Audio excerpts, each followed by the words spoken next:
From Cell Block 1138 aboard the Death Star, it's the DigiGods. And now, please welcome one who's a little short for a stormtrooper and a Wookiee co-pilot that hates to be handcuffed, Mark Kaiser and Wade Major.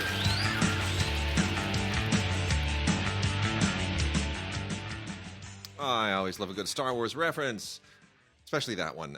Corey, what great listener sent that one in? That was sent in by Mario Mendez, but I do have to point out that Princess Leia was not in Cell Block 1138. She was in AA-23. They said that 1138 was where they were bringing Chewbacca from, but they were bluffing. Huh? Did I say Mario Mendez? Okay. Thank you, Mario. You gave Corey one of his... you tripped his... you triggered him. You tripped his switch or something. Mark, yes? How was your Oscar Sunday? Actually, I know how your Oscar Sunday was. It was like, other than that, Mrs. Lincoln, how was the play? Because at 9:13, at precisely 9:13, I got 3 texts in a row, and they were in all caps. Oh my God. You know what? And you didn't respond to them. You did not respond to them. You know what? I was on the phone. I was on the other line. I was in front of Facebook. There were like a million things happening. Yours was one of like 50 things that was all happening at once. And that was outrageous. I mean, outrageous. The Oscars were always this Mount Olympus show. And now they'll have to really try to reclaim that if they ever can. I mean, not that the Oscars will become a joke. They'll still be Mount Olympus down a peg. So here's my rough take, and I'm actually preparing an article on this, which I don't know if anybody's going to run it, but I got to get it out. It's like it's therapeutic for me. Apart from the snafu at the end, which I think was really, really unfortunate in that it screwed the evening. It screwed what was otherwise a decent show. Not a great show, but a decent show. Kimmel did a good job. Could have done without the mean tweets and the bringing the people in on the bus is kind of people like were great. The mean tweets was not great. Yeah, because he does that on his show all the time. But that's the thing. The Oscars is the Oscars. His show is his show. Let's keep the two things separate. Like Carson never hosted the Oscars as if it was an extension of the Tonight Show.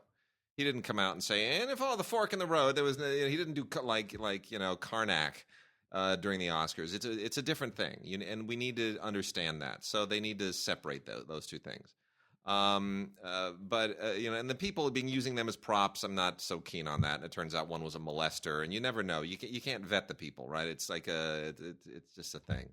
Maybe they need intense vetting, right? Extreme vetting, is that the phrase? Extreme vetting. I think they should waterboard them to see whether they have anything in their past. So here's the thing.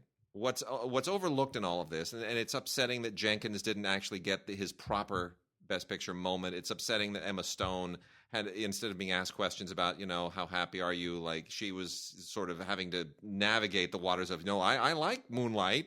And no, I had the right envelope. You ruined that moment for a lot of people. So apart from all of that, this is the second worst rated Oscars in history. It is almost as bad as 2008.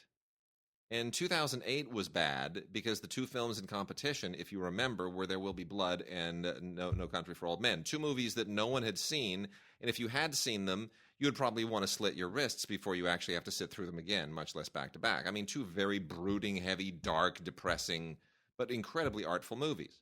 So nobody watched the Oscars that year. Almost as few people watched this year, and our population is bigger. And the fourth worst rated Oscars was last year. So we've gone from the fourth worst to the second worst. This is a terrible trend line. Moving it to Sunday ain't working. Shortening the Oscar season ain't working. Going with a cool host ain't working, and going with more than 5 nominees ain't working. None of those things are fixing the lackluster interest in the Oscar cast. And the reason being, studios do not make Oscar-caliber movies anymore. Studios have completely abdicated that space. People have heard me say this on this show, and I think this completely confirms it. When you're giving Oscars out to movies that are so much like the Spirit Awards, that even the Spirit Awards had to make their requirements more constrictive just a few years ago. You remember this, when the Spirit Awards were like, okay, well, now since the Oscars look exactly like the Spirit Awards, we need to make our indies even more indie. So now you need to have a budget, and they introduced this whole constraint of you couldn't have a budget of more than a certain amount, and you couldn't have this and that and the other thing. And so when the Oscars start to look like the Spirit Awards, and the Spirit Awards now have to look like the Slam Dance Awards, this is a bad trend line. We're going in the wrong direction. We're going in the wrong direction. And I'm not really sure how to change that. I know there's going to be a lot of theories. You know, it's all about the host. It's all about nominating Rogue One for Best Picture would have solved everything. But I don't think that's the issue. No, the issue is that studios need to do precisely what their parent companies don't want them doing, which is taking more risks, which is saying, you know what? Why did Summit get to make La La Land? Why didn't we make La La Land? Why is it that Lionsgate is making the Hunger Games movies? Why didn't we get the Hunger Games movies? Why is why, for example, are the Weinsteins doing King's Speech? Why didn't we do the King's Speech? They need to be willing to take those risks. But they're not going to take those risks to win an Oscar. Well, you know, there are ways of encouraging the studios to push back against their parent companies and say, the health of this industry depends on us having a sense of legitimacy with artists. And I've told this to people who talk about La La Land and jazz. La La Land is not about jazz. La La Land is about movies. Even the jazz stuff is about movies. Like when Ryan Gosling is talking to J.K. Simmons, and he says, I thought this town operated on a, one for you, one for me kind of thing. How about 2 for you, 1 for me? How about all for you, none for me? Right? That crack, as funny as it is basically about the way that movies have gone. It used to be 1 for you and 1 for me. Billy Wilder, even as recently as Soderbergh, that's how that worked. It doesn't work that way anymore. There's no for you. It's like, yeah, you go talk to the Weinsteins and make that movie, but we're not going to make it for you. But if you want to come back and do, Ant-Man with us, that's great. I mean, James Gunn, there's a movie coming out soon, Little Indie, that James Gunn wrote. It's not a studio film. It's like, if you work for the studios, you're going to do Guardians. If you want to do something else, go to another company. They will not even do that movie for him as a reward. No. It's pocket change, that movie. That's it. They're like, how about instead of 1 for you, we just pay you more for this one? And, what director isn't going to take that deal? It's like, really? So it's either I get paid $3 million to direct this one, and you make my little movie, but since you don't want to make my little movie, you're going to pay me $5 million. All right, I'll take that deal. Why wouldn't you? On the plus side, now Summit becomes not that it wasn't already. It becomes a mini major. Well, and now they get to make good movies. Lionsgate becomes a mini major, which they are. We should point out, Summit and Lionsgate are the same company. Now, they were not previously. Lionsgate won Best Picture for Crash back in 2005. I still love Crash. I defend that movie to my dying day. And then in, 2011 when, was it Hurt Locker? 2011? Hurt Locker, yeah. Hurt Locker was Summit, right? And it was after that they merged. And so, now Lionsgate and Summit, basically the same company, 2 brands under the same company, kind of like Fox and Fox Searchlight or, Sony Classics and Columbia, whatever, Columbia and TriStar. They're different labels now, have been for some time. So, it's great. It validates Summit. It was a huge gamble for them on their end of the Lionsgate Summit equation, and it's great. Look, nobody lost on Oscar night. I mean, Moonlight had the most to gain, but nobody lost anything. La La Land is a huge hit. Let's forget. La La Land now, yes, it's the most nominated film not to win Best Picture, but the movie that it beats for that record is Mary Poppins. That's not a bad company to be in. You just can't get over the fact that you lost your Oscar pool because you had that picked in 9 categories. I got 15 right. It was insane. What I'm curious about is this. Moonlight wins, okay? Yeah. Did Moonlight win because the newer, younger members of the Academy voted for Moonlight, or did they win because the older white voters of the Academy thought, if we just vote for this African-American film, everyone will get off our back about Oscar So White? We can only speculate, but here's my speculation. I think the films and the contributions that were nominated would have been nominated anyway. The nominations were not a response to Oscar So White because, as we all know, these movies are in development, for years. And so we were always going to have Moonlight. We were always going to have, in fact, the film that everybody expected to be there was Birth of a Nation, which, tanked and self-destructed. But we were always going to have Moonlight. We were always going to have Hidden Figures. We were always going to have Fences. We were always going to have Lion. All of these movies were always going to be in the mix. Okay? All of these contributions were always going to be in the mix. I do think that I'm always on record as saying that whatever wins Best Picture, it's the film of the moment. It speaks more to the temperature of the Academy. What do they value among their own at a given moment in time? What is the context that a film wins? Rocky is one of the worst Oscar winners of all time. It is. It's a terrible movie. But it was the bicentennial year. It was after Watergate. It was after the end of Vietnam. It was an election year. Worse than The Greatest Show on Earth? Greatest Show on Earth, I don't think is as bad as everyone else thinks. Sure. I really don't. It's not a good film, but it's not the worst of all time. Rocky is a really terrible Best Picture winner, especially when you look at the movies that it's up against. I mean, that year was incredible. It was an incredible year. You look at those five and you Bound go, for Glory and Network and All the President's Men. It was amazing. That was an amazing year. Any of those would have been a better winner. Any of those. And they gave it to Rocky. Why? Because, Rocky... Underdog, bicentennial. Bicentennial, right?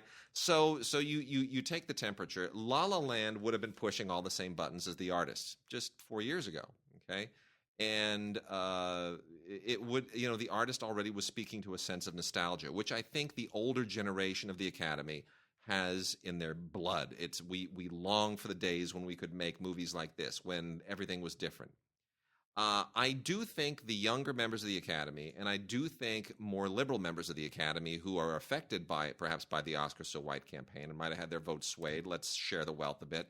And I do think a more ethnically diverse Academy membership, which was introduced with this unprecedented, acceptance of several hundred members who, a lot of people were extended invitations to try to diversify the makeup of the Academy last year.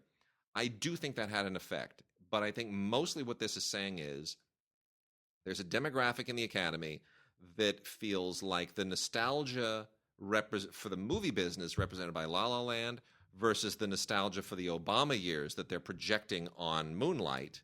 I think the latter, in their completely apoplectic inability to comprehend Trump, probably swayed out. I do think that the Trump reaction probably had something to do with giving it to Moonlight. Now, that said, that doesn't take anything away from Moonlight. I don't think La La Land or Moonlight are the movies that people are projecting that onto. But in the context of the moment, that's what they seize onto. And I think that has an effect. So that's my read. Well, now they have something else to worry about, which is how to regain their credibility for That's the big question. Awards, That's the big question. And frankly, the answer is studios need to make Oscar-caliber movies again. They need to spend $30, $40 million per movie on 3 or 4 really, really good movies. And they need to hire creative execs that have that freedom. And then they need to basically tell the marketing people, you don't get a say in what we're choosing, but you do have to work your ass off selling these movies. And we're going to put these into thousands of theaters, and we're going to spend some money on them. We're going to platform them, and we're going to roadshow them, and we're going to do the way they used to. And the boards are just going to have to suck it up. And ultimately, really, it's not a lot of money off their backs. I mean, it would be for Paramount because they don't make anything anymore, but seriously, it has to change. It's got to change. Otherwise, this just becomes the business changes in really, really unforeseeable and unfortunate ways. I'd be curious to see whether, of course, the answer to this is never in a million years, but whether Paramount almost becomes a mini major. They knock themselves down. Now they start doing these $30 to $60 million films that get them acclaim and Oscars. Yeah, Paramount has. But they have Mission Impossible. They've got they have too many. They have a really Paramount has a great library. They really do, and a lot of studios don't care about their libraries anymore. If you and our listeners had any idea what my communications are like with the people at Universal, who have zero interest in their library, and when my emails go out and go, "Why don't you guys ever promote your library titles?" Crickets. They never get back to me. Somewhere there's an edict from on high over at Universal, that our library, our catalog titles. That's just going to go under the radar. Which is odd because they're relaunching The Mummy with Tom Cruise, so they definitely are trying to once again relaunch their classic monster movie lineup. They tried it with The Mummy with Brendan Fraser, and don't get it. Anyway, Anyway, so it will be interesting because there will be big changes. You cannot have two unbelievably low-rated Oscar casts in a row, and then cap it off with this embarrassing moment without being dramatic changes. So I think you're going to have the Academy. There's going to be some real soul searching with when the governors meet, and I think I think Shel Boone-Isaacs is gone. I think Kimmel's gone. I think the producers are gone. I think there are going to be some dramatic changes. I think we may go back to 5 nominees. I think that would be a good thing. Oh, but here's the thing: the preferential voting system.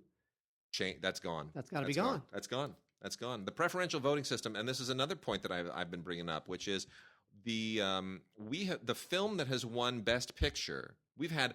It used to be like in the first 50 years of the Academy Awards, you had a director-picture split like 4 times. Yeah, we remember when Bruce Beresford didn't win Best Director when Driving Miss Daisy won Best Picture. It was the biggest deal in the world. It was the biggest deal in the world. In 1972, it was a huge deal. Or I mean, it was 1973, the ceremony, but it was a huge deal that The Godfather won Best Picture, but Cabaret won more awards and Best Director. Like, wow, how did that happen? This happens all the time now. We have had something like 6 or 7 consecutive Oscars where the film that wins Best Picture was not the film that won the most, or else it tied. Well, that's mathematically way more possible now with 10 film nominees. That's it.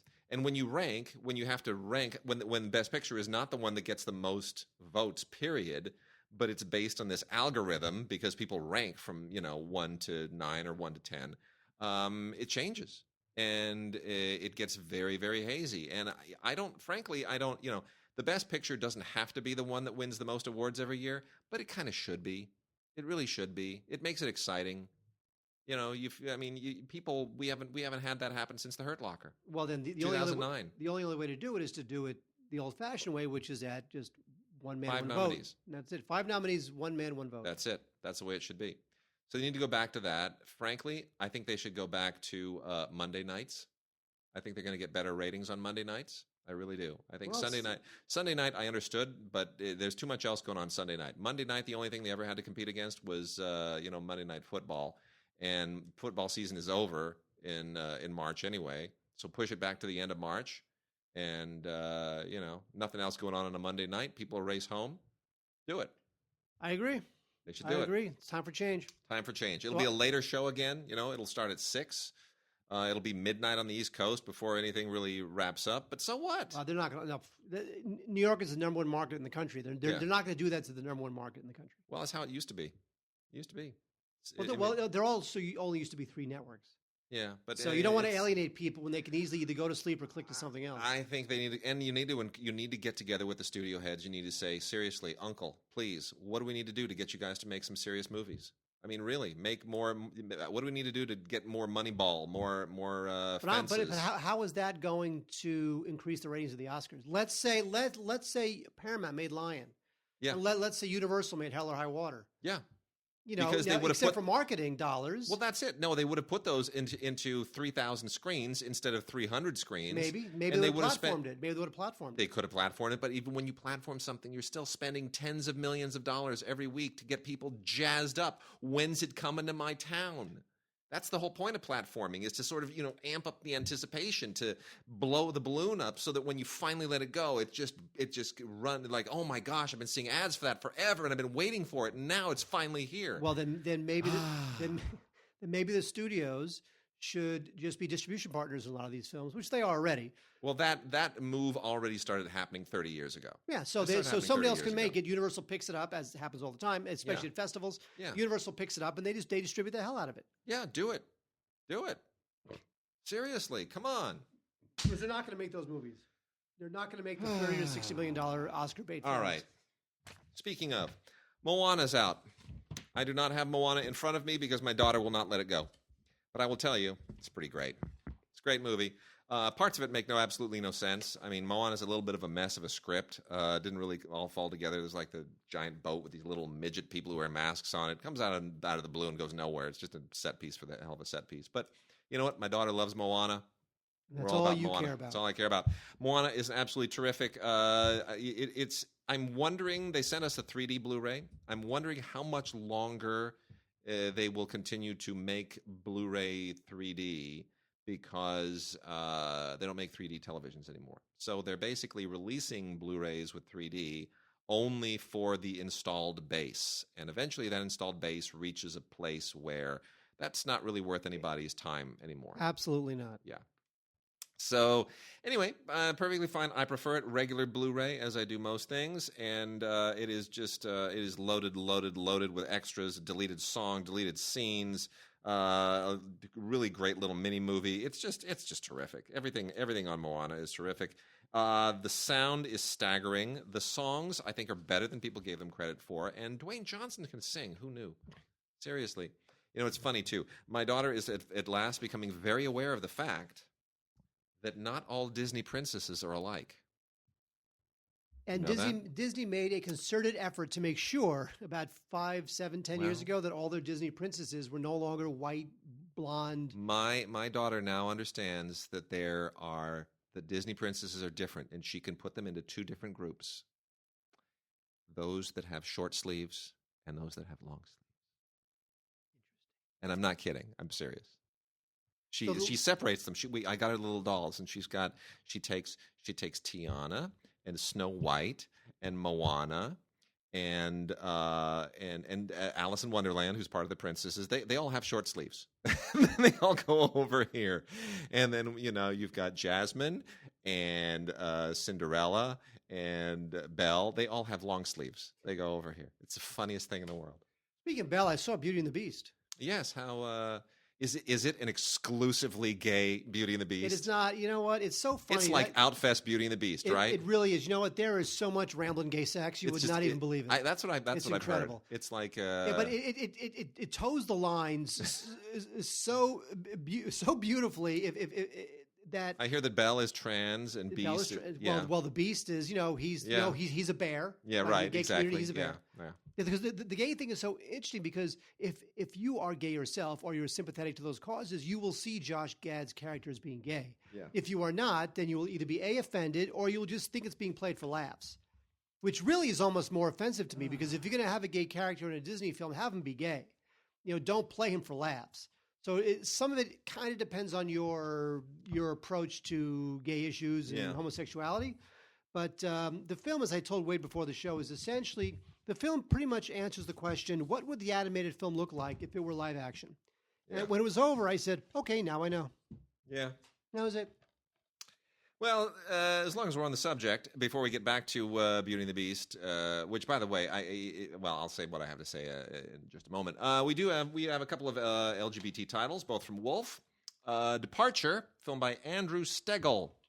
Actually, very, very nicely done, but otherwise somewhat routine, quote unquote, struggling with one's sexuality movie, which is what a lot of these films are. But this is actually quite well done about a teenage kid and a debut filmmaker. This Stegel guy and does a very, very good job. And it is just basically a family drama with some very, very decent performances. This one made the festival rounds a little bit. And then this one is actually kind of not very good, but it's funny enough. This is from a director named Rob Williams called Shared Rooms. It's basically a gay Christmas comedy, big romantic comedy set during Christmas, and it's you can tell it's a limited budget, but it's it's got its moments. It's not bust out loud hilarious, but I think as a crossover comedy, it's not so inside gay humor that if you're not gay, you wouldn't necessarily get it. So watch it with a gay friend when Christmas rolls around. So here's what I have to say. Disney made a big, giant mistake. All of this stuff with Beauty and the Beast erupted when Condon and the actors did interviews for a cover story with an English gay magazine. And they, as you often do when you're tailoring your interviews to a given publication, they went way overboard to cater to that audience. And Condon's, in like 1985, if you gave an interview for a movie to The Advocate, the only people that would ever actually know what you said were the people who read The Advocate. But in the age of the internet, where everyone's website is up for everyone else to read, if you give a quote to one publication, everyone else is going to pick it up in about 10 seconds flat. And when Condon talked about Josh Gad having a quote-unquote exclusively gay moment, and the magazine really blew it up. That got picked up by everyone instantly, and then a theater in Alabama is dropping the movie, and next thing you know, Condon has to come back and say, well, it's not that gay, and now you pissed off everybody. Now Christians are angry at you, and now gay people are angry at you, and you blew it. He should have just shut up. He never should have said anything. It is true, because now it's become about something else. Yeah. It's really messed up, and Disney has so much riding on this movie. I mean, so much. Cinderella did surprisingly well. So did Maleficent. And Maleficent did well. And Jungle Book did phenomenally well. So I mean, their live action adaptations. It's a train they want to keep going. They already have Mulan in the works. Mulan is the next one. You know, they're doing this. And man, Condon, he knows better. Man, he knows better. He's made a lot of great films. He's a great filmmaker, but he should know better. And hopefully, look, if some theater in Alabama doesn't show it, good for them, whatever, who cares? Yeah. Hopefully that won't spread to elsewhere around the South where, these movies need the help of every theater they can. And also, how well will this play overseas? Yeah. Because ultimately overseas is a big deal too. Yeah. Now, supposedly in Russia, they're trying to ban the film. Did you hear about this? No. In Russia, they're trying to ban the film. Really? Yeah. Ay. I'm sure Condon woke up to that and thought, oh, my God. Real quick, because none of these films are good. Priceless, it's inspired by a true story, which is to say that somebody took one sentence of a story that was in a newspaper and changed 98% of it, and now it's inspired by a true story. Anyway, this guy, his wife dies, and he's at a crossroads, and he decides to drive a truck across the country for cash. And then all sorts of crazy things happen. Priceless, not a good film. It should be exciting and taut and turn the screws, but I just think this thing just really drags. And also, I have to say, Wade, now, Hollywood is filled with actors who have changed their name. Yes. Right? Yep. Kirk Douglas is not Kirk Douglas. No. I can't even pronounce that guy's Russian Woody name. Allen isn't Woody Allen. It's unbelievable. Yeah. Okay, one guy who should have changed his name. Look at the, this is so mean, it's not his fault, but look, he really should have changed his name. Look at the name of read for us the name of the star of Priceless. The star of Priceless is Judge. Oh, that's horrible. You shouldn't have surprised me that way. Joel Smallbone. That's mean. That's really you hurt his feelings because you surprised me with it. Look, God love him. I'm sure he's fantastic, but I'm just saying that this faith-based film is simply not very good. So forget. Hopefully, Mr. Smallbone. That's a faith-based film on top of everything else. Yes, and you should have faith that the movie's not very good. Goodness. Shia LaBeouf stars in a film called Man Down. Now if it's got Shia LaBeouf and Gary Oldman and Kate Mara, and it barely comes out. It is not very good. So LaBeouf, who's making headlines for maybe all the right reasons politically, that's up to you guys to decide, but for all the wrong reasons in terms of if you're trying to promote your film, he's home from Afghanistan and he's finding it very difficult. His best friend and his son and his wife, and they're all trying to kind of, come back to the States and get on with their lives.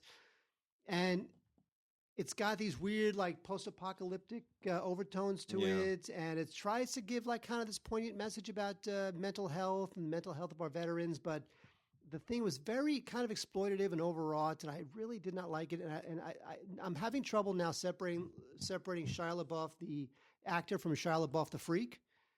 Yeah. So, I just think that Man Down is there are other, I'd go see American Sniper. I think American Sniper is a much better film that is kind of a little bit like this. Yep. I'd pass on that. Also, another film that is disappointingly okay because it's got a terrific cast: Michael Fassbender and Brendan Gleeson in Trespass Against Us. Now, everyone loves Brendan Gleeson; he's terrific.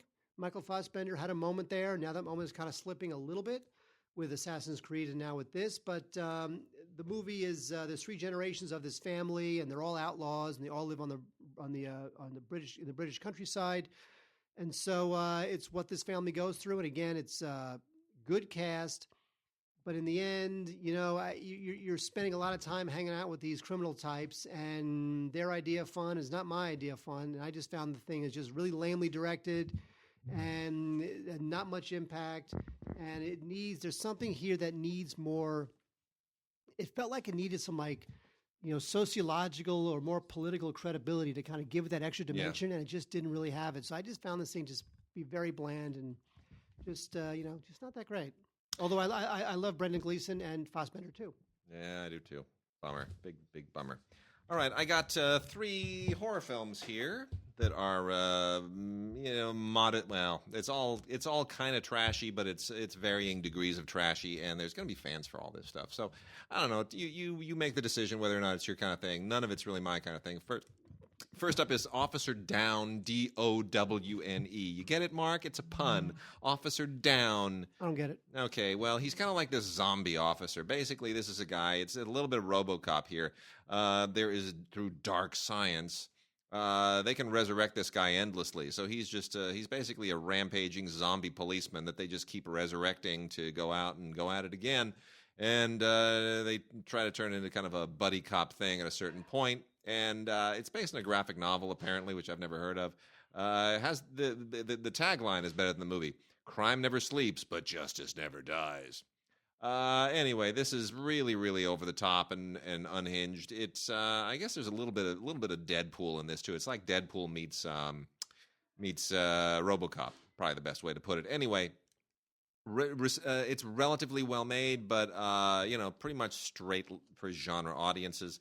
Then we also have a possession and exorcism movie called Incarnate. This is the unrated version with Aaron Eckhart playing an exorcist who thinks that he can be a little bit more scientific about exorcising people of demons, but he meets his match with this one kid who is, possessed by something that is really, really off the wall. And then, you get to go completely crazy. There's nothing on here. There's just a featurette. And it's strictly for people who like this kind of thing. And then the last one is The Eyes of My Mother, which is from Magnet and Magnolia. This is probably the best of all of these. This is interesting. It kind of loses its steam at the end, but it's basically about a young woman scarred as a child by the way that she was raised by her surgeon mother.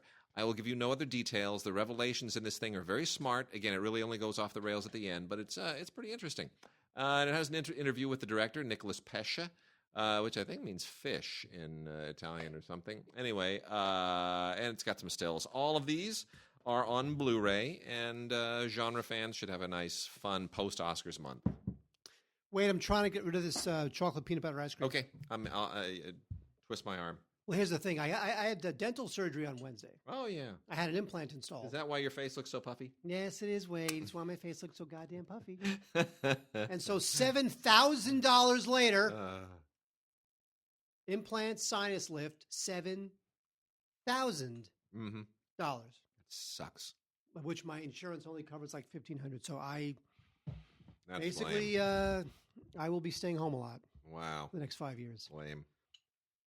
However, I can't talk about Rules Don't Apply, which is Warren Beatty's first film in like 73 years. And he's wanted to make a movie about Howard Hughes for so long. And as you know, Warren Beatty is the ultimate Hollywood ditherer. Yeah. He will think about and ruminate over a film for so long that 25 years will pass before he makes it, which brings us to Rules Don't Apply.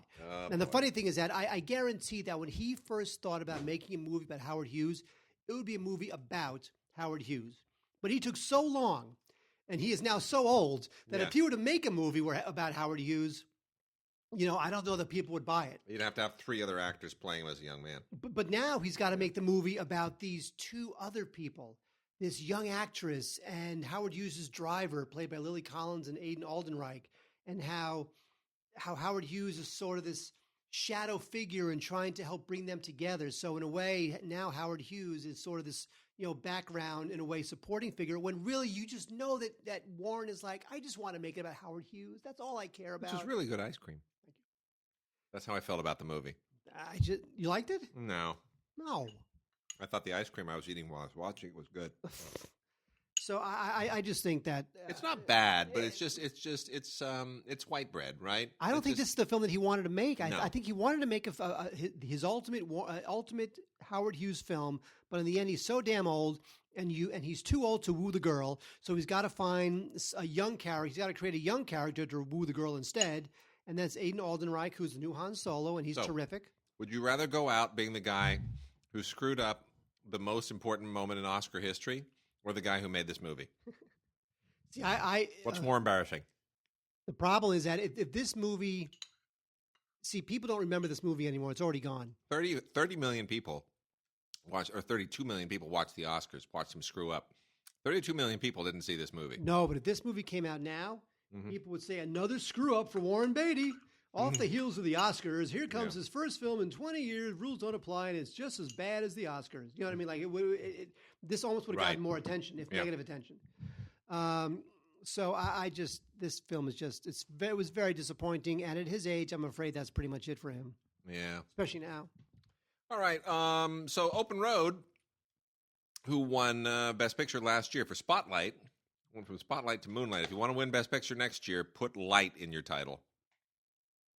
Daylight, if there's name your movie Daylight, something. Anyway, Open Road, who financed and released Spotlight last year, making them the youngest company ever to go from inception to Best Picture winner in history. We have Amazon, Netflix, Open Road, all these players, and distributors too. A24 and Annapurna, all these exciting new players. I know, it's great. Amazon's like an Oscar-winning movie company. I know, it's crazy, right? So anyway, Open Road, their big attempt at an Oscar contender this year didn't really pan out. It was Bleed for This with Miles Teller and Aaron Eckhart again. This is actually a really good movie. I'm not quite sure why this didn't pan out. Miles Teller, who, by the way, was originally supposed to play the Ryan Gosling part in La La Land. It would have won. It wouldn't have been as good.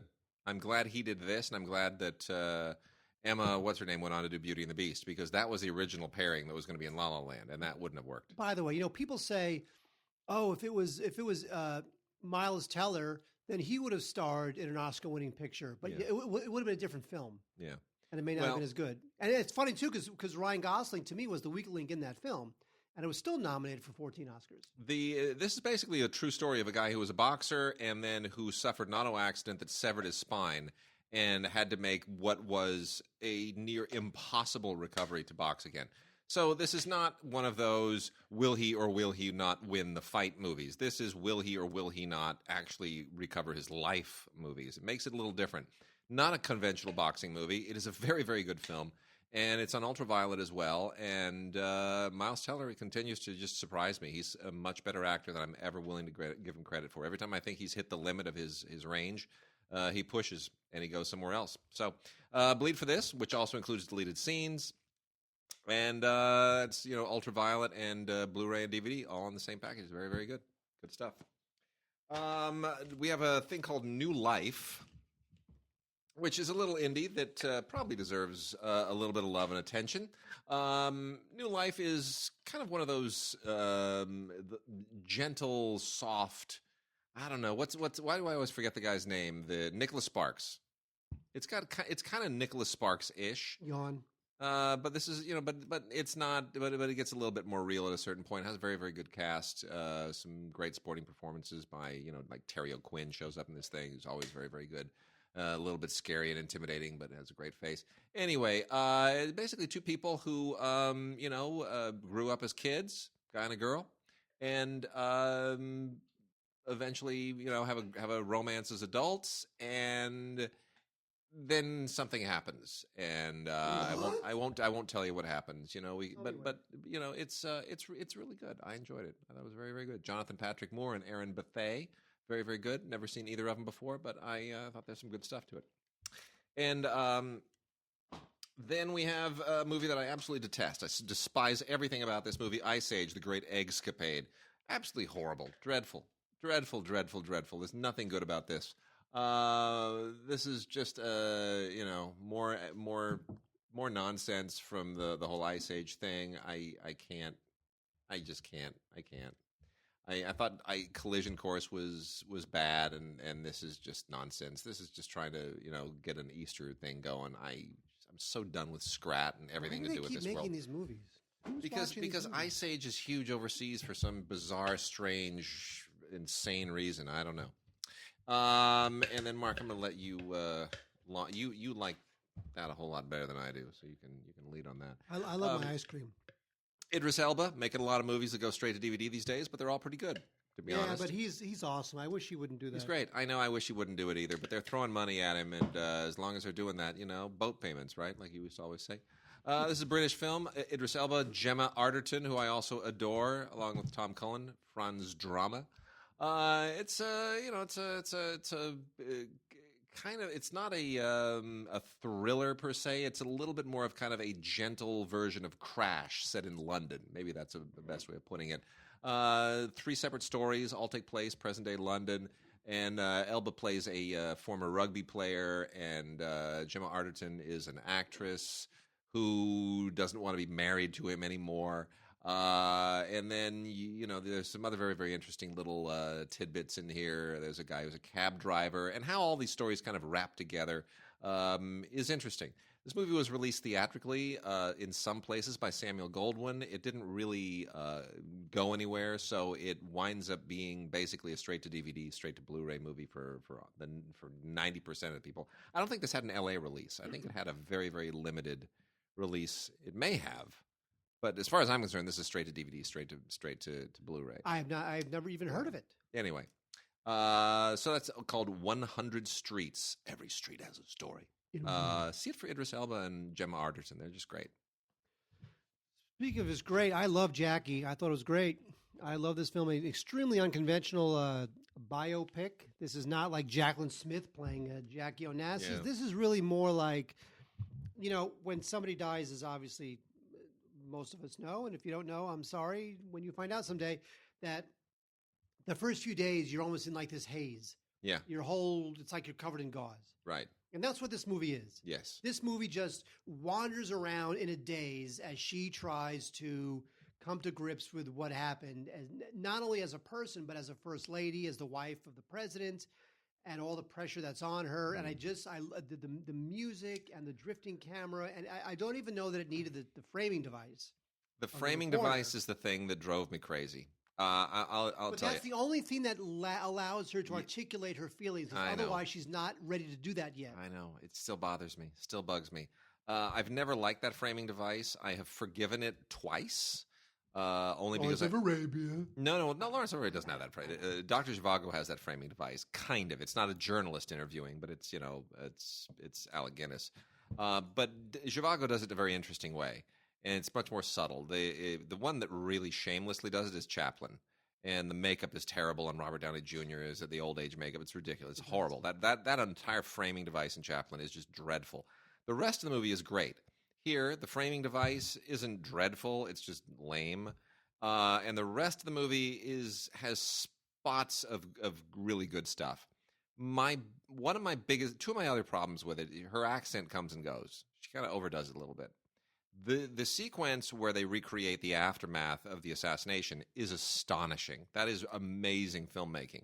It really is. It's great stuff. That shot where the camera goes over the cars, my gosh, going down the highway. Tremendous. But that whole sequence, everything related to that is really impressive. But the guy that they cast as JFK, he's like 5'1". Are you kidding me? They went and found a guy who actually looks like JFK, like literally looks like him, exactly like him. Where's Bruce Greenwood? We need Bruce Greenwood. We need Bruce Greenwood, exactly. But looking like him is not the thing. You have to convincingly be him, even if you don't look like him. Bruce Greenwood. In, 13 Hours? Is that what it was called? It's tremendous. Doesn't look anything like Kennedy, but he sells it. And because you know why he sells it? He's Bruce Greenwood. Yeah. He's cool. They needed that. They didn't need a guy who, if that's the biggest knock on the film, come on. Look, Kennedy was not short. He was tall. Okay? He was tall. And when you have a guy who looks like JFK and they're sitting there in that White House concert scene, and then he stands up, and you realize that he's just as tall standing up as he was sitting down, embarrassing. That is not the president. You're out of your mind. No, it just isn't. That was a silly moment. Who cares? Anyway, I love this film. It's a great film. It's a score is terrific. Oh, I love but that score sells the mood. It does. It's an unconventional score, an unconventional film. I thought it was absolutely terrific, Jackie. And very well shot. Very well shot too. Very well shot. The Blu-ray also includes a DVD, and gotta love it. Yep. All right, and then we got Ice-T, man. He's not on Law and Order anymore, so he's killing it here. How do you even know that? Huh? How do you even know he's not on? I don't know. He might be. Do you watch those films? No, he might be. He might be on. He might be on Special Victims Unit still. I haven't watched it in years. I'm assuming that thing. He probably still is, for all I know. Anyway, Ice-T still has time to make movies like Bloodrunners. In a world. He does all kinds of things. You've seen his wife, right? EE Entertainment, or I think it was EE, had a show. That's right. They had a show. It was Ice-T and Coco. Oh my goodness. Anyway, speaking of, not to kind of go to deviate, but have you seen the pictures of Nicki Minaj at Paris Fashion Week? Okay, if I'm not at the office, I don't care what Nicki Minaj does. She can live or die. I don't care. Nicki Minaj is killing it at Fashion Week. She is. She's killing it. She's everywhere, and she's just. I thank God for Nicki Minaj. Can I say something that's going to make me look old? What? So, all music today just sucks.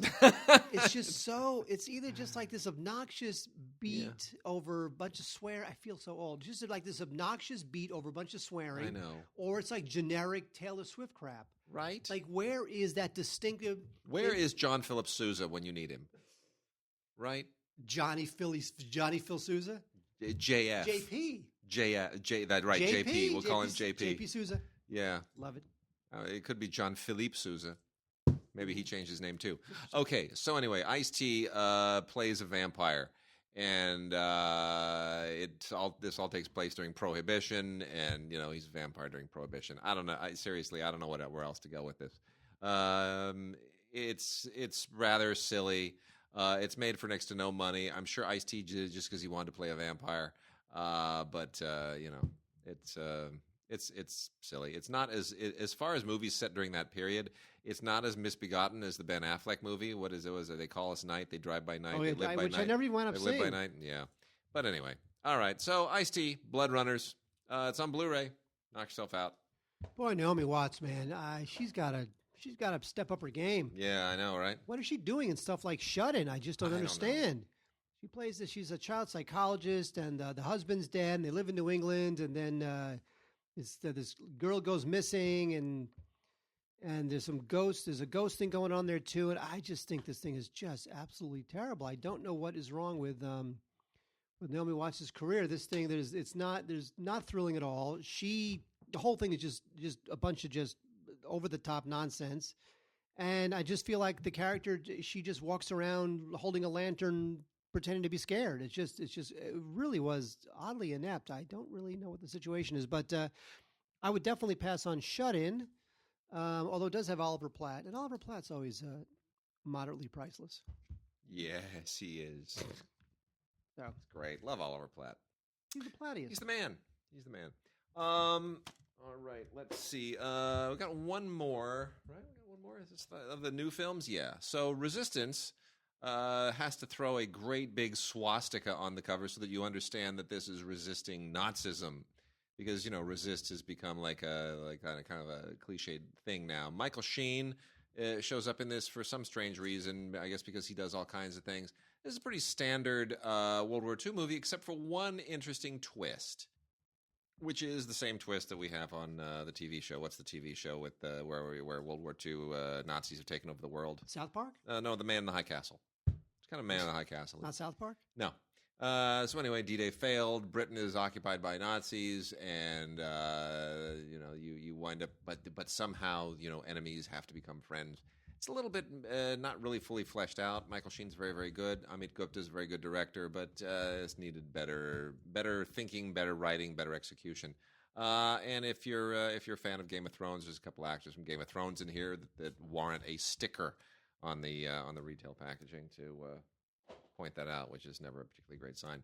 All right, we've got some foreign language stuff we should deal with, because some of it actually is rather significant. Mark, there's an interesting foreign title here this week. The first one, actually very timely, Beauty and the Beast. No, not the new Disney version. This is the live-action version directed in France, in French, by Christophe Gans, who last did The Brotherhood of the Wolf a long time ago. And then he had a short American film he made, and he's made nothing since, which is weird. He was one of the most promising action directors in a long time. And he made a new French version of Beauty and the Beast, which is a little courageous because the Jean Cocteau black and white classic, which is out in Criterion, is long considered sort of the art pinnacle of the story. So he decided to be the Frenchman who tries to step into Cocteau's shoes. I will say this. If the Disney film comes anywhere close to the production value and the special effects and the opulence of this one, it'll be amazing. Because this, he really, really kills it. The problem here is more one of sort of tone and casting. Léa Seydoux as Belle is amazing. Could I just say that? Emma Watson was not. She was fine. She was. Well, this is not musical. This is a much grittier version. This is not the Disney version. This is grittier and tougher and follows a very, very different narrative ultimately. But Léa Seydoux is amazing. I mean, amazing. She is the Belle that I have always dreamed of having. It is amazing. But as the Prince and the Beast, Vincent Cassel, it's a little tough. That's a tough one for me. And I love Vincent Cassel. Tough to wrap yourself around. But anyway, this comes on Blu-ray with DVD and a digital download. Not an ultraviolet digital download, just a regular digital download. I think this is imperfect, but incredibly well done. So I'm going to recommend it. And then we've also got great classic of French cinema, Maurice Pialat's Police with Gérard Depardieu and Sophie Marceau. And, of course, the great Sandrine Bonnaire. This is from Olive Films. Good for them for picking this up. What a great pickup. This really is just such a cool film from 1985, kind of a golden era of French cinema. Those mid-'80s movies are just really, really terrific. And, Pialat was sort of in his prime at this point, leading up to his eventual Palme d'Or, Under the Son of Satan, which sort of marked the end of his career in many respects. But anyway, it's really, really great. Depardieu plays a really, really just tough, police detective, and it just, gets into this really gritty kind of a drug underworld that very few French films have done very, very convincingly or effectively, frankly, until The Connection just a couple of years ago, which was my favorite film of that year. But anyway, Maurice Pialat's Police on Blu-ray from Olive. Great, great movie. And then Oscar, I'll give two more here before I turn it back over to Mark. The Oscar contender for Belgium was the Ardennes. Did not get a nomination, but this was Toronto and a few other festivals.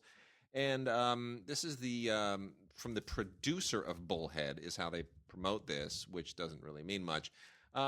This is a this doesn't really make you want to go to Belgium, to be honest. But it is. This is about two brothers, Flemish brothers, and they have a very spotty background. Their mom. They live just they're kind of the scummy population of Belgium, and how do I not give some crucial stuff away here? Mm-hmm. So there's a crime that they're going to commit, and things go wrong. And they have to try to cover up for the crime, and that takes you down a rather, rather nasty, labyrinthine hole of twisted events. It's very well done, very dark. Comes with a short film on it called Injury Time, which is also a Flemish film, and has a commentary by the director, Robin Pront, and actor Kevin Janssens. And a little making-of featurette and then an interview. It probably too dark to have gotten an Oscar nomination, but still worth watching if you don't mind movies going really, really dark and nasty at the end. We got, what do you got there? Well, go ahead. I'll let you go. I want to spend some time on this when we get it. So carry on. All right, well, we have a interesting film here that I took a little look at called We Are the Flesh. It's interesting slice of Mexican cinema. Now, we don't really talk much about Mexican films much anymore. I don't know why that is that way. I don't know. But anyway, this thing, it's got like this. It's a post-apocalyptic thing where this brother and sister, they wind up taking refuge with this strange guy who puts them to work, and it tries to be. There's a lot of symbolism involved about. Power and how power corrupts absolutely. Sure. So it's kind of, other films have gone down this road before, but I kind of appreciated that the director, who I had never heard of, Emiliano Roca Minter, really took this thing in an interesting direction. I think that this guy, what would be interesting is if this guy Minter, he winds up getting scooped up by an American studio and given like one of those big, Godzilla films or something, because he's got an interesting visual aesthetic for that kind of thing, that post-apocalyptic thing.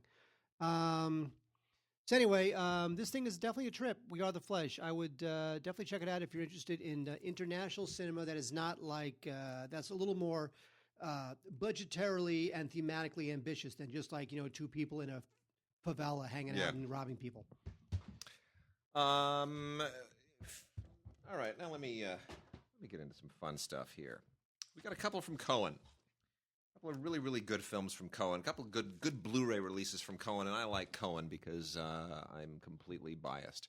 So we've got a Benoit Jacot movie, Diary of a Chambermaid. Benoit Jacot is wonderful, legendary French director. I've talked about him here before. I've interviewed him. I've done commentary on some of his films. It's fantastic. This is based on a novel by Octave Mirbeau, and it is essentially the story of a Parisian chambermaid who leaves Paris and has to go out into the hinterlands, and it deals with all of her kind of Jane Eyre-ish adventures and escapades there. It is beautifully done. It is really, really well put together. Benoit Jacot continues to be one of the most interesting directors coming out of France. And great performances by the amazing, we continue to say, Léa Seydoux, who is amazing in everything she does, and Vincent Linden, who continues to surprise me by being able to do period and to kind of disappear into movies in a way that I never expected him to do. I used to always think he was wooden, and he's now just this amazing, rangy, and very subtle actor. And then we have from Cohen 3 classic films by Claude Chabrol. Betty with Marie Trintignant and Stéphane Audran. The spectacularly cool The Swindle, starring Oscar nominee Isabelle Huppert, right, and François Cluzet, who everyone loves. And then Torment, otherwise known as L'Enfer, with Emmanuel Béart, which is based on the original Henri-Georges Clouzot film that was discontinued, that never really was properly finished. So he took that original script and made it. Rather extraordinarily well, very much in the Claude Chabrol vein. It's not Clouzot's Torment. It is very much Chabrol's, but it is great just the same. Here's what's amazing about these 3 films. Could I tell you what's amazing about these 3 films? No. Is that Torment, a.k.a. L'Enfer, and The Swindle both have awesome commentaries by Wade and Andy. That's what they have. And we did these a while ago, so I'm glad they're finally out. Andy and I sat and did these 2 commentaries. And I should point out that Andy and I, and FX as well, we did commentaries on other Chabrol films many years ago for a different company, and so we are the Chabrol experts, I guess. Anyway, I always enjoy talking about Chabrol films. I think The Swindle is fantastic. Isabelle Huppert plays her usual kind of psychotic ice queen here, but she does it just so beautifully. And Betty is a classic as well. 3 great Chabrol films. Cannot take anything away from those. I'm proud to have done the commentaries. Totally biased. Go buy it. And we have 3 very, very interesting ones here. I'll start off with a Criterion. Mark's got another Criterion over there that's probably going to be more of interest. But anyway, from 1978, The Tree of Wooden Clogs, by the great Italian director Ermanno Olmi. Olmi, a nice, restrained, poetic, almost Scandinavian-styled Italian director. This takes place in just before the turn of the century. It's just about working class Italian people in this province who are basically kind of sharecroppers. This won the Palme d'Or in 1978. It is an absolutely beautiful, beautiful movie. It's just heartfelt and extremely touching, and it feels almost like an Ingmar Bergman film in many respects. I just think the world of it. I think it's really, really good. One of the great films from the 70s. That's on Blu-ray from Criterion. And then we also have a movie that I was really fond of, and I'm getting more fond of. This is called In Order of Disappearance. This is meant to be funnier than I think it actually is. This is a Swedish film starring Stellan Skarsgård as a guy who basically drives a snowplow. That's basically his job. He's just a wonderful Citizen, he's winning an award, at the beginning of the movie for being just like Citizen of the Year, which is your first clue that by the end of the movie he's going to be anything but a good citizen. Because, characters have arcs, right? Anyway, his son is murdered, and his son had a bit of a checkered past with drugs and hung out with some shady people. And suddenly the Citizen of the Year decides that he is going to go and wreak unholy, just Bronson, Dirty Harry type vengeance on the people responsible for his son dying, which includes, which includes Serbian drug dealers and a Swedish drug kingpin who has his own very bizarre life. And the In Order of Disappearance title refers to all the people that he kills. And they literally count them down in the order of their disappearance because he leaves no trace because he's a snowplow guy. Anyway, I really enjoyed this movie. It is dark. It is funny. It actually gets better the more you think about it. I really enjoyed it. Hans Petter Molund directed it, who of course is another one of the very, very fine directors working out of the Great White North these days of Europe. And Spa Night from Strand, not on Blu-ray. This is on DVD only.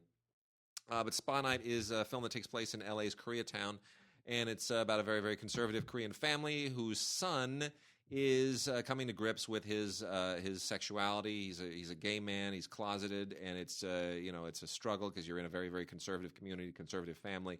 And this was made for next to no money. And this just on on Saturday before the Oscars won an award from the Spirit Awards for their low budget. They have a category for people who make movies that are like priced so low that you practically it's less than it's negative money. You can pay in pocket change? Yeah, you're literally people are paying you to make the movie. So or you're paying people to make the movie. What am I saying? Anyway, Spa Night won that award for director Andrew Ahn, who is very, very talented. It's a little slow for me. It pace is a little bit off, but still, he's got a good eye and he's very good with actors. So it will be interesting to see what he does next. More from Criterion, Pedro Almodovar's breakthrough film, Women on the Verge of a Nervous Breakdown, from 1988. Boy, Peppa, she's just trying to pop some pills and kill herself, and she just can't. Unbelievable. Yeah. This is great. It's got real bite. It's a great, feminist comedy. It's comedy. It's melodrama. It's just the weirdest combination of styles and over the top absurdism, and there's tragedy involved, and it just looks great. And I think this is probably Almodovar's best film. I think I think it is. You know what? It's one of people's more favorite. What kind of grammar is that? It is one of the more popular of his films. This is almost like if P.T. Anderson during his Magnolia days were to make a film like this is what he would make. Yep. Just drunk on just its own sense of outlandish craziness and obsessive love, and it's a madcap film. It's a terrific film. It's got great performances. Of course, the Blu-ray is terrific. It's a 2K digital restoration. It looks fine. There's a discussion with Richard Pena, who's a film scholar. That was fine. New interviews with Almodovar, who, to my mind, yes, he's done good films since, but he hasn't. Somehow, the breakthrough was the one. I'm not sure which of his films is better than this one. But anyway, Antonio Banderas is in this also, so I would definitely check out if you haven't seen it. Women on the Verge of a Nervous Breakdown. Almodovar is a bit of a he can be an acquired taste. He can be, and the sad thing about being as good as he is and as prolific as he is that when he makes a film like he did just this last year, what was the name of his one that was with Penelope Cruz? No, it was the this one about the one. Two actresses playing the one actress. Or the one character. It's Julieta. So Julieta. No, look. Let me tell you something. Okay, you come to America, you speak our language. Okay, thank you. This message brought to you by Donald Trump. Okay, so Julieta. You make a film like Julieta, and everybody goes meh. Well, Julieta is not a meh film. Julieta is an amazing movie. It just happens to be meh by Almodovar standards because he's set the bar so damn high that every time he comes out with a new film, people expect, just flowers to just explode and masterpiece to just bleed out of every pore. But it doesn't. you don't have a masterpiece in you every single time at bat. Woody Allen has the same problem. Woody Allen comes out with really amazing movies, and people go, "Yeah, it's not really Annie Hall, is it?" Well, shut up. Well, don't forget too, he followed this up with Tommy Up, Tommy Down, which is terrific too. Yeah, totally. Which was one of the last films that sort of preceded Antonio Banderas becoming a big. It's Antonio big thing. Banderas. Banderas. You better speak English. Julieta. Or get the hell back to Mexico. Okay, so there's a Tibetan movie here from Icarus, which is really, really interesting. I do not understand how this movie got made. I believe it is it may be Taiwanese financed, but anyway, this is by a director named Pema Tseden, who obviously does not live in Tibet, who is in exile somewhere. But it's really, really interesting, and it takes place in Tibet. Presumably, I guess they would have shot this in Nepal or somewhere adjacent, because what it looks like. And this is about a guy who's just he's a shepherd. He's just a regular, ordinary shepherd, but a modern shepherd, right? He rides a motorcycle, and that's how he does his deal. And it is about his. A very interesting odyssey that he takes. It's his grappling with the modern world. Let's put it that way. I won't tell you exactly what he has to do. But it's his grappling with the modern world and how a particular relationship that is introduced to him through modernity forces him onto kind of a late life coming of age. We'll say that. Anyway, it's a very interesting film, beautifully directed, very, very well acted by the cast of complete unknowns, and the director Pema Tseden. I hope he does other things, because I hope there's more than just this one movie in him. And then Kiyoshi Kurosawa, who is kind of the father of the J cinema, the J horror brand of Japanese horror cinema. The Grudge and Ringu and all that stuff. Kurosawa basically was the first to get that genre out of the gate. He's got a new movie called, appropriately, Creepy. It's creepy. And the incredible thing about this movie, Mark, it's not creepy. You're expecting me to respond to the fact that the movie's called Creepy. I have not seen this film. Yeah, I know. So I don't know if it's creepy or not. Well, it's too long is the biggest problem with it. No, it's good. It's a little bit more of an intellectual horror film, psychological horror more than anything else. It's not like his early stuff, but it's tense.